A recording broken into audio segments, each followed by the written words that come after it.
Alright, this is the long-awaited video about PDA. I've put a ton of research and practical tips into here, so it is long. If you are like me, watch it in chunks, save this, come back to it. I will label segments so that it's easy to come back and start where you left off. Let's start with the basics. PDA stands for Pathological Demand Avoidance. This describes a pattern of someone who feels overwhelmed by everyday demands, even things that they want to do. And in response to that overwhelmed, they avoid demands at all costs using intense strategies like distraction, refusal, shutdown, or even things like charm or negotiation. Most research connects PDA with autism, especially those profiles with high anxiety and high sensory sensitivity. But many people without autism, especially ADHD or complex trauma, see themselves in that profile pattern as well. Most of the research is coming out of the UK, and it was first coined by a researcher, Elizabeth Newson, in the 1980s. Today, researchers like Elizabeth O'Nines have created tools for identifying PDA, and then there's also the PDA Society, who's pushing out a lot of things for awareness. Their research is pointing a lot towards this being a sub-profile within autism that has to do with high anxiety and a high need for control, not defiance or disrespect. In the US, there is very little research on this, and it's definitely not recognized as an official diagnosis in the DSM-5 or the ICD-11.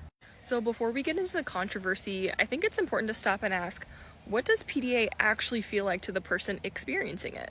People who identify with PDA often describe it like this. Even tiny requests feel like alarms going off in my body. It's not that I don't want to, it's that the second it becomes a demand, I can't. It feels like my nervous system thinks that I'm being controlled and I need to escape.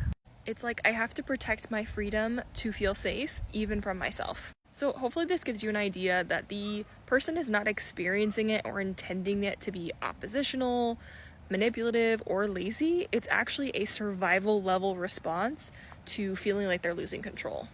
And this is why some people are deeply resonating with this label of PDA, and also what's sparking some of the controversy. And this is where things get tricky, but also it's important. Some researchers and neurodivergent advocates are against using the label of PDA, and here's why.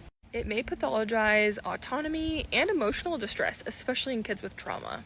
It often overlaps with other things like executive dysfunction, anxiety, trauma, and rejection sensitivity, making it kind of hard to define. And others feel like it could lead to inaccurate labels and lowered expectations in places like therapy or schools. And let's be honest, calling someone pathological for not wanting to be bossed around doesn't feel good for a lot of families. And that's why some people are opting for terms like demand sensitivity or autonomy-based avoidance. So is PDA part of autism, anxiety, trauma, ADHD?